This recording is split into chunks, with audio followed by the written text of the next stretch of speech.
our final award tonight, we are honoring a Missouri company that is a global leader in the engineering industry. Burns & McDonnell is consistently hard at work figuring out solutions to some of the world's biggest engineering challenges, projects that underpin the basic stability of our society and infrastructure. Burns & Mac is a multidisciplinary firm offering a vast array of services in architecture, construction, engineering, the environment, and many more areas. Despite their large prowess today, Burns & Mac's amazing success grew out of humble beginnings. In 1898, Clinton S. Burns and Robert E. McDonnell chose to start their business in Kansas City simply because it was surrounded by smaller towns that lacked things such as electric lights, waterworks, and sanitary sewers. In short, they saw a huge potential demand for their engineering services. Gradually, the company's market grew beyond the Kansas City region and today encompasses the globe. Burns & McDonnell stands today as one of our nation's model companies. It is employee-owned and last year was named by Fortune magazine as one of the country's top 50 places to work. It's a company where the employees feel valued and have many opportunities to advance their careers. In a minute, I'll introduce Greg Graves, who started his career at Burns & Mac right out of college and gradually worked his way up to become CEO. Burns & McDonnell and the company's employee owners are also major supporters of the arts and charitable causes in Kansas City. At the governor's reception earlier, you may have toured the Engineerium in Science City. This was one of Burns & Mac's many gifts to Kansas City, and it will hopefully inspire many Kansas City young people to pursue engineering.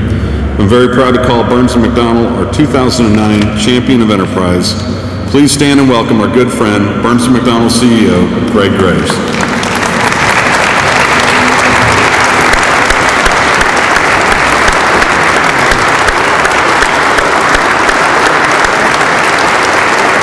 I just want to say 4 things. One, Dan, thank you so much for coming to Union Station.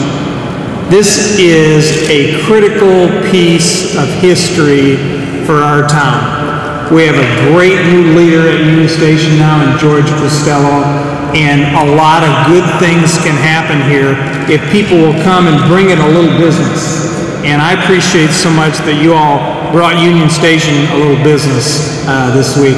Second thing, I want to congratulate Representative Tim Flute for his award. It is so awesome to have someone in the state legislature who recognizes that sometimes the best thing you can do for the community is to do great things for its businesses. And as a business in this community, I so appreciate that that's recognized by somebody, and Tim obviously did that in the state of Missouri this year. Third, even though the governor already left, don't you just feel great? Jay Nixon's our governor in Missouri right now. I feel absolutely fantastic. This guy cares about every single citizen in our state, and he recognizes that he has to help companies like mine for all those citizens to reach their dreams. And I can tell you that this company, tomorrow morning, beginning immediately, will interview every returning member of the Missouri military.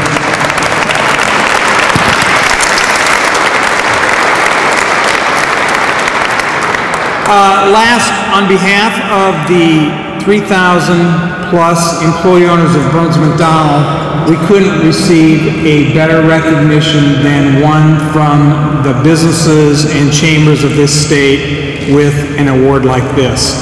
Dan mentioned that we had one of the greatest honors I think a company can receive this year when Fortune magazine ranked us one of the 100 best places to work in America.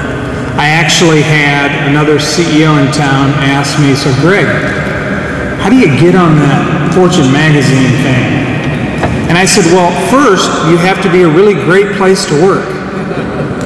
Oh, well, okay, well, after that, then what do you do? And I said, no, that's pretty much what we did, was focus on making our place the place where people wanted to go, like I went right after school, and stay like I have been ever since. When I finally got a chance to talk to the folks at Fortune magazine and asked them, how many Burns & McDonnell employees did you talk to? About 300.